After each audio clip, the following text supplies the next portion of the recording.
Earlier, I mentioned that you should try to avoid large stock photography websites such as Shutterstock. However, if you're new and you want to gain some experience, or for whatever reason, if you feel that large stock photography websites are for you, here are some keys to success. Obviously, these big sites have thousands of photos, and photos that have less saturation will sell the best. For example, pictures of cats, unless there's something unique about the picture, won't do as well as pictures of animals in the wild.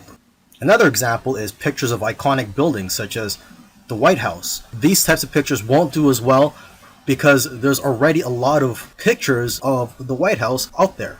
Now, however, if there's something unique such as an event or a protest happening around there, and you capture that on photo, then that picture will do a lot better. It's also important to use the right keywords. For example, if you're posting photos of flowers, you'll be more successful if you know the exact scientific name and the species of those flowers, and also the English name, where they're from, and other details.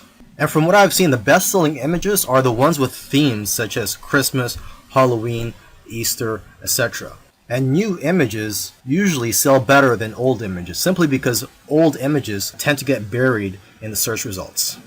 In the last video, I gave some tips on how to be successful if you were to upload to those larger stock photography websites. Now in this video, I want to give some tips on how to be successful just in general. So these tips will work whether you decide to go for the smaller stock photography websites or the larger stock photography websites.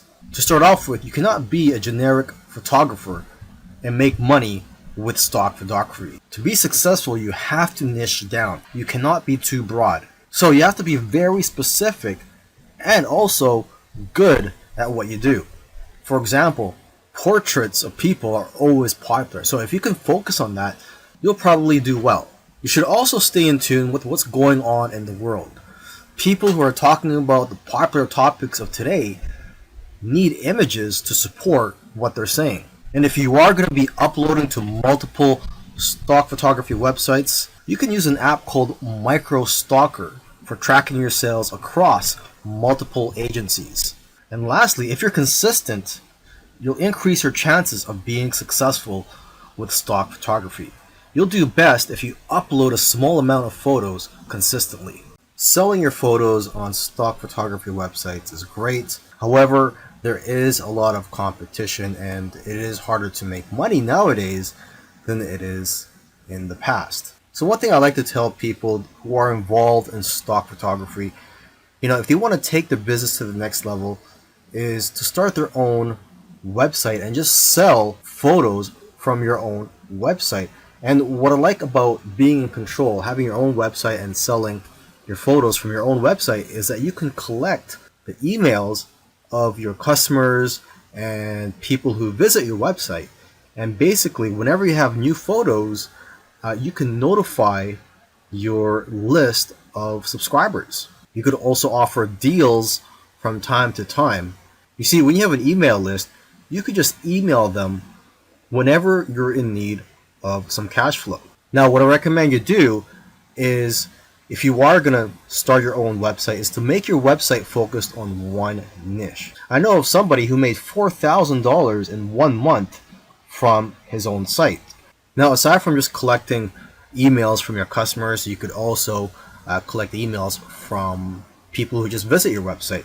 And to entice them to opt in, you can run a contest where if they enter their information, such as their email and their name, they'll be entered to win a photo or a print. Another great thing about building a list of subscribers is that you can build a relationship with your audience and that you're going to get repeat sales in the future. You see, when people buy your photos from stock photography websites, you don't collect their information. So it's not like you could tap their shoulder in the future and say, hey, would you like any of my other photos or my newest photos? This way, with your own website, you could just notify them, like I said earlier, whenever you have new photos or if you have a discount that you're offering. You should also sell prints of your photos from your own website to increase your revenues. Now, if you're scared to start your own website, there are several tools out there that make it very easy for you. And one tool that I highly recommend is called Shopify. One good feature of Shopify is that they will contact somebody who abandoned their shopping cart and they'll get reminded to purchase from you. And there's all types of themes available for you to use from Shopify. Now, once you have your site up and running, you could use Facebook ads to drive traffic to your site.